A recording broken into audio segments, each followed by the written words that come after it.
Varicose veins కి సరైన చికిత్స కోసం సంప్రదించండి ఎవిస్ హాస్పిటల్. నమస్తే రమ్మగారు. నమస్తే జయ. రమ్మగారు, మనము అడప చిరంజీవి గారిది జిత్తులు మారి సిరీస్ చెప్పుకుంటూ ఉన్నాం. జయకాంతుడిని శరభణ్ణి సభలోకి ఆహ్వానించారు, జైల్లో నుంచి సభలోకి వచ్చేసారు. వచ్చి ఇప్పుడు రాజకుమార్తె మహారాణి అందరూ, మహారాజు, సభలో సభికులు అందరూ, పిల్లల్ని కోల్పోయిన వాళ్ళు వీళ్ళందరూ సభలోనే ఉన్నారు. ఈయన కొద్ది కాలం క్రితం ఒక కుర్రవాడు తనకు ఒక కల వచ్చిందని, ఇలాంటి ఒక ప్రమాదకర స్థితి ఏదో రాజ్యంలో రాబోతోందని తనకు కల గురించి చెప్పాడు. యువరాణిని వివాహం చేసుకున్నట్టు కల వచ్చిందని చెప్పేసరికల్లా క్రోధానికి లోనై మేము అతన్ని చెరసాల్లో పెట్టాం. ఇవాళ అందరి ముందు అతని క్షమాపణ చెప్పుకుంటున్నాం. అతని కళ, 2 కళలు నిజమైనవి. ఒకటి అతను చెప్పాడు, ఇక్కడ ప్రమాదం రాబోతుంది, ప్రజలు ఏడుస్తూ నా దగ్గరికి వచ్చి రాజ్యాన్ని వదిలిపెట్టిపోతాం, ఈ ప్రమాదం నుంచి తప్పించమని అడిగినట్టు అతనికి వచ్చిన కళ కొన్ని నెలల క్రితం వచ్చింది, నిజమైంది. రాజకుమార్తెను వివాహం చేసుకున్నట్టుగా అతనికి వచ్చిన కళ కూడా సగం నిజమైనట్టే, ఎందుకంటే రాజకుమార్తె అతనితో ప్రేమలో ఉంది. ఈ అబ్బాయికి క్షమాపణ చెప్తున్నానని క్షమాపణ చెప్పేశాడు సభాముఖంగా. సో కూతురు విషయాన్ని యాక్సెప్ట్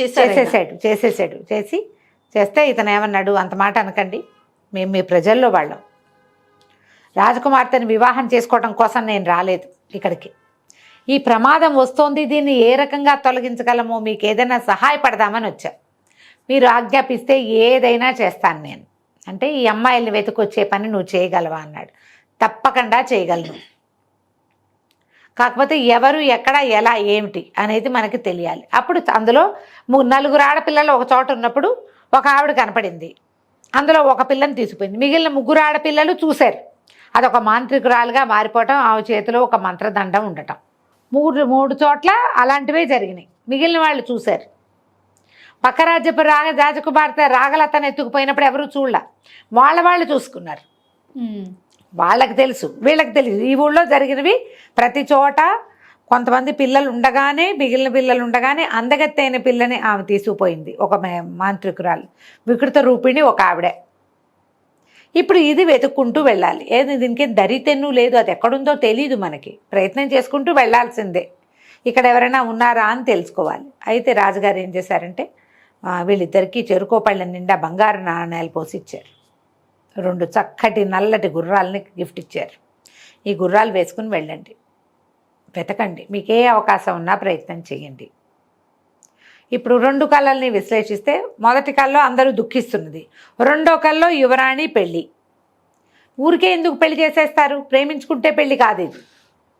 బహుశా రాజ్యంలో ఏదో శుభం జరుగుతుంది అంటే, ఏదో జరగబోతుంది, దానికి ప్రయత్నం చేయాలి. సరే వీళ్ళు మేము చేస్తామన్నారు. కొంచెం మదన మంజరి దుఃఖించింది, రోజు కలుసుకుంటున్నారు కొన్ని నెలలుగా వీళ్ళు. మరి తను కనపడ్డు, ఇది ప్రమాదకరమైన పని, మంత్రగత్తెలు మాంత్రికులు అనగానే భయమేదు, అంతే.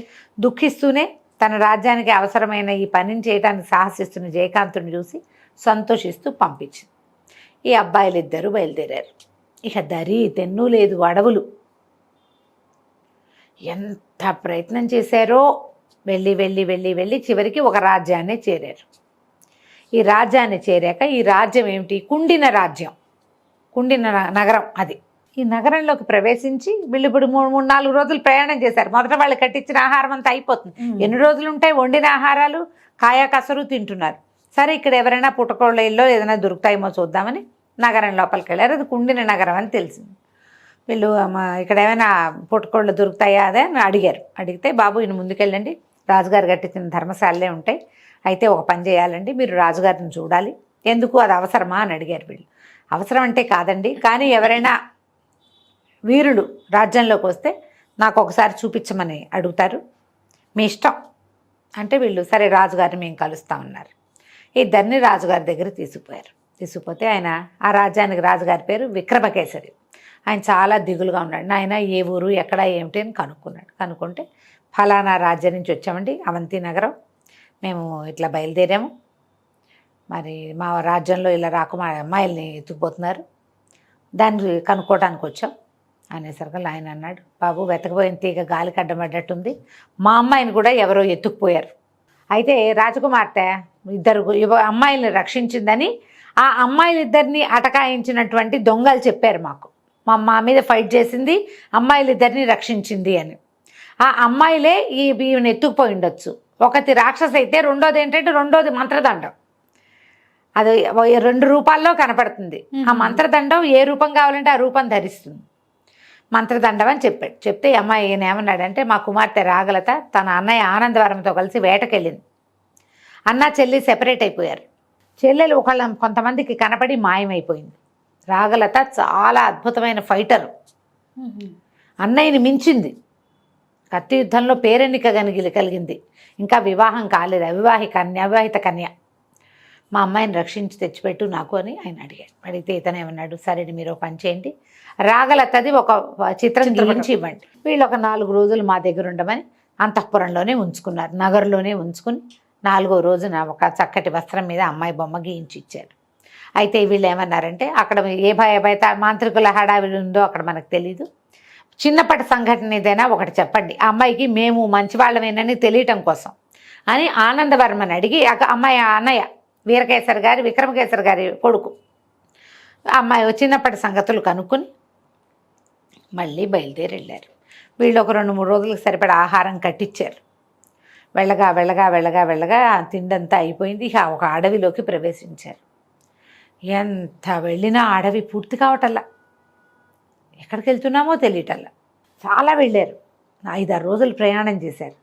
చివరికి వీళ్ళు ఒక చోటకి చేరేసరికి వాళ్ళకి ఎట్లా కనపడింది, ఒక పచ్చగడ, ఒక అడవి, ఒక ప్రాంతము, నీటి బొగ్గు ఒకటి ఉంది, నీరు వస్తుంది, ఏవో పళ్ళు అవి కనపడుతున్నాయి. అక్కడ ఒక ఆయన ఋషీశ్వరుడు తపస్సు చేసుకుంటూ కనపడ్డాడు. వీళ్ళకి కనపడేసరికల్లా మనం ఈయన్ని సేవిద్దాం, తపస్సు భగ్నం చేయొద్దు, ఆయన దారిని ఆయన ఉండని అని ఇద్దరు ఏం చేశారు, అదంతా ఆశ్రమంలాగా ఉంది, చిన్నది పనసాల లాంటిది, పెద్దది కాదు చిన్నది, అంతా మట్టి కొట్టుకుపోయింది. చెట్లు కొమ్మలు మొక్కలు చెక్కలు విరిగి పడిపోయి ఎండుటాకులు రోతగా ఉంది. ఆయన ఎప్పటి నుంచి ధ్యానం చేసుకుంటున్నాడు. జనరల్గా ధ్యానాలు అవి శుభ్రమైన ప్రాంతంలో చేసుకుంటారు. ఈయన శుభ్రం చేసుకుని కూర్చుని ఉంటాడు. ఎన్ని రోజులైందో ఇట్లా అయిపోయింది. ఇద్దరు కలిసి చుట్టూతో అంతా శుభ్రం చేశారు. బోల్డని పళ్ళు కోసుకొచ్చుకున్నారు. కాసిన పళ్ళు తిని మంచినీళ్ళు తాగారు. అక్కడి నుంచి ఏం చేశారు, మళ్ళీ కాసిన పళ్ళు కోసి పక్కన పెట్టి మంచినీళ్ళు కూడా తెచ్చిపెట్టుకుని ఆయన పాదాలు తింత ఆయన ఒక గట్టు మీద కూర్చున్నాడు. కింద శుభ్రంగా కాళ్ళు దప్పుకు పడుకొని నిద్రపోయారు. తెల్లవారి వీళ్ళు లేచేసరికి ఆయన కమండలమో దండమో ఉన్నాయి కానీ ఆయన లేడు. అమ్మో ఈయన మాయమైపోయాడు ఏమిటా అని అటు ఇటు వెతుకుంటే ఆయన మంచినీటి దగ్గర ఉన్నాడు, నీళ్ళు తీసుకుంటున్నాడు.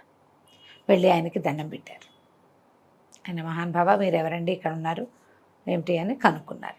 ఆయన వచ్చి ఇక్కడ కూర్చుంటే వీళ్ళు పళ్ళు కోసుకొచ్చి పెట్టి ఆయనకి మళ్ళీ మంచినీళ్ళు తెచ్చిపెట్టి ఆయన్ని బాగా కంఫర్ట్ చేసి, అయ్యా ఒక మహత్కార్యం కోసం బయలుదేరాము, మరి మాకు ఏదైనా సహాయం చేయండి, దారి తెన్ను తెలియటం లేదు, ఎంతోమంది ఆడపిల్లలు ఇక్కడ ఇట్లా మాయమైపోయారు, ఒక రాజకుమార్తె కూడా మాయమైంది, మా ఊరి ప్రజలంతా గోల పెడతారు, ఇంకా ఎక్కడెక్కడ ఏ ప్రాంతాల్లో ప్రజలు గోల పెడుతున్నారో తెలీదు అని చెప్పేసరికి ఆయన అన్నాడు, ఆయన కళ్ళు మూసుకుని, భేతాళ మోహిని ఎత్తుకెళ్ళిన రాకుమార్తె అమ్మాయిల కోసం వచ్చారు మీరు అనేసరికి అప్పటికి వీళ్ళకి తెలిసింది భేతాళ మోహిని దాని పేరు. అవునండి ఇట్లా ఎత్తుకుపోయింది, ఆమె చేతిలో ఒక మంత్రదండం ఉంది చెప్పారు. చెప్పేసరికి ఆయన అన్నాడు, నాయన మీరు వచ్చిన దూరం చాలదు, ఇంకా 1000 యోజనాలు వెళ్ళాలి మీరు. ఎలాగా అదంతా? అప్పుడు ఈయన ఏమన్నాడంటే, ఓ పని చేయండి, ఇక్కడి నుంచి ముందుకు వెళ్తే సంచార వృక్షం అది తిరుగుతుంది, కంచుకిట దాని పేరు, అది ఎట్లా గుర్తుపట్టాలి అంటే అది ఆ స్వర్ణకాంతితో మెరుస్తూ ఉంటుంది.